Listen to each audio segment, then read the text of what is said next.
कि जिनकी तरफ हज़रत सालेह अलैहिस्सलाम को अल्लाह रब्बुल आलमीन ने जिनको तबलीग करने के लिए, जिनको हिदायत देने के लिए, उनकी रहनुमाई करने के लिए हज़रत सालेह अलैहिस्सलाम को भेजा। फरमाया कि इस कौम को जाकर समझाओ, ये सरकशियों से बाज आ जाए, ये बुत परस्तियों से बाज आ जाए, ये मेरे साथ जो बुतों को शरीक ठहराते हैं ये इस अपने अमलों से बाज आ जाए।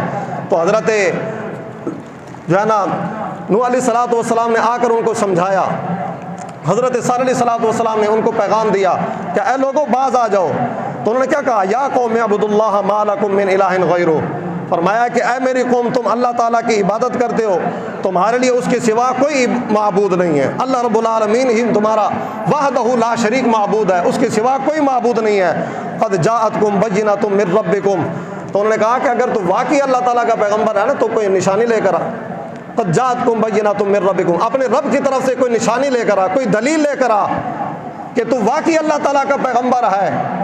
तो हज़रत जो है ना उन्होंने दुआ फरमाई तो अल्लाह रब्बुल आलमीन ने पत्थर से जो है ना ऊँटनी को पैदा कर दी। वो हामला ऊँटनी थी और फरमाया कि हाज़िही नाक़तुल्लाह, फरमाया कि ये अल्लाह की ऊँटनी है, ये अल्लाह की ऊँटनी है। वैसे तो हर चीज़ अल्लाह की है, लेकिन उस ऊँटनी को अल्लाह रब्बुल आलमीन ने ख़ास तौर पर अपने साथ मंसूब किया। जैसे घर तो बेशुमार हैं, हम जो है ना अपना घर तामीर करें, सोने और चांदी, हीरे जवाहरात की ईंटें लगाएं उसके अंदर, हम करोड़ों अरबों रुपए लगा दें, लेकिन वो जो बैतुल्लाह है जिसके बारे में कहा जाता है कि ये अल्लाह का घर है, चाहे वो सादा पत्थरों से बना हुआ क्यों नहीं, हमारा करोड़ों अरबों रुपए से बना हुआ, हीरे जवाहरात की ईंटों से बना हुआ, सोने और चांदी की ईंटों से बना हुआ घर, उसके तो एक ज़र्रे के बराबर भी नहीं हो सकता। क्यों? ये मामूली आम सा घर हमारा है, और वो घर है कि जिसके बारे में रब ने फरमाया ये मेरा घर है। ये इसको बैतुल्लाह के साथ निस्बत हो गई है। ऊँटनियाँ तो सारी रब की हैं, लेकिन उस ऊँटनी को अल्लाह रब्बुल आलमीन ने अपनी ज़ात की तरफ मंसूब फरमाया। हाज़िही नाक़तुल्लाह, फरमाया कि ये अल्लाह ताला की ऊँटनी है, ये अल्लाह ताला की निशानी है। फ़ज़रूहा तअकुल फ़ी अर्दिल्लाह, फरमाया कि तुम इसको अल्लाह की ज़मीन में छोड़ दो, ये जहाँ मर्जी फिरती रहे, जहाँ मर्जी आती जाती रहे।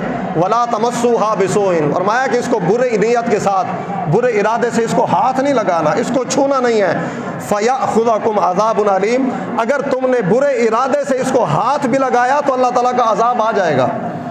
अब जब वो ऊँटनी आई तो उनके लिए वहाँ पर उस बस्ती के अंदर सिर्फ एक ही चश्मा था जहाँ से सारी कौम पानी पिया करती थी।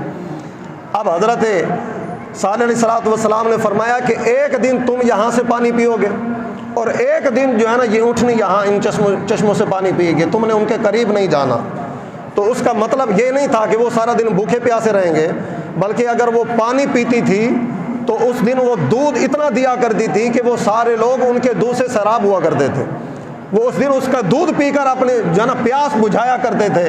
लेकिन वो गरूर करने लगे, तकब्बुर करने लगे कि जनाब कहाँ हम इतने इज़्ज़त वाले, जो है ना हम बड़े जो है ना इतनी जाहो जलाल वाले, इतनी ताकत वाले, क्योंकि ये कौम समूद भी बड़ी ताकतवर कौम थी। ये कौम आद के बाद आए हैं, इनकी नज़रों के सामने उनकी तबाही और बर्बादी का मंजर, कौम आद की तबाही और बर्बादी का मंजर इनकी नज़रों के सामने था कि जिनको अल्लाह रब्बुल आलमीन ने हवा के अंदर उड़ा के रख दिया था, उनकी बर्बादी इनके सामने थी। इन्होंने जो है ना क्या किया, पहाड़ों को कुरेद कर उनके अंदर जो है ना पत्थरों को तराश कर उसके अंदर अपने महल्लात तमीर किए पहाड़ों के अंदर।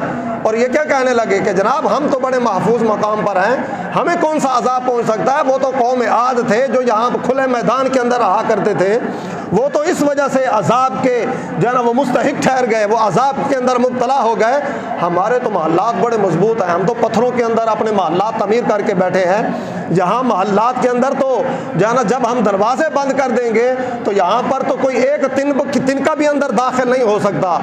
लेकिन उनको इस बात का इल्म नहीं था कि ये तुम्हारे लिए है, अल्लाह रब्बुल आलमीन की ज़ात के सामने तो ये कुछ भी नहीं है, अल्लाह ताला की ज़ात के सामने तो कुछ नहीं है। अब उनका वो चुदराहट, उनकी सरदारी, उनकी ताकत उनके आड़े हाथों आई। उन्होंने कहा कि कहाँ हम और कहाँ ये ऊँटनी, इसको हमारे बराबर हक दिया गया है, इसको हमारे बराबर ठहराया गया है कि एक दिन हम पानी पिएंगे, एक दिन ये पानी पिएगी, हम उस चश्मे के करीब नहीं जाएंगे, ये कैसे हो सकता है। आखिरकार उन्होंने सरकशी की, ऊँटनी को जो है ना उन्होंने पहले कूंचे काटी और फिर उस ऊँटनी को जो है ना उन्होंने मार दिया, ख़त्म कर दिया। तो अल्लाह रब्बुल आलमीन अब तफासिर के अंदर मौजूद है, उस ऊँटनी का बच्चा था, जब उसकी माँ को उसके सामने ज़बह किया गया, कत्ल किया गया, मारा गया, तो उस ऊँटनी के बच्चे ने इतनी ज़ोर से आवाज़ निकाली कि उस आवाज़ के अंदर, चीख के अंदर इतना दर्द था, इतना खौफ था कि सारी की सारी कौम समूद उस एक चीख के अंदर सारे तबाह बर्बाद हो गए, अपने अपने घरों के अंदर हलाक होकर रह गए। वहीं पर अपने अपने घरों के अंदर जिन महल्लात के ऊपर उनको बड़ा नाज था, बड़ा फ़ख्र था, बड़ा तकब्बुर था, कि जिनके ऊपर बड़ा मान किया करते थे कि हमें कुछ नहीं हो सकता, हमारे महल्लात बड़े मजबूत हैं, हमें कोई कुछ नहीं कर सकता, तो एक ऊँटनी के बच्चे की चीख के अंदर वो सारे के सारे हलाक होकर रह गए।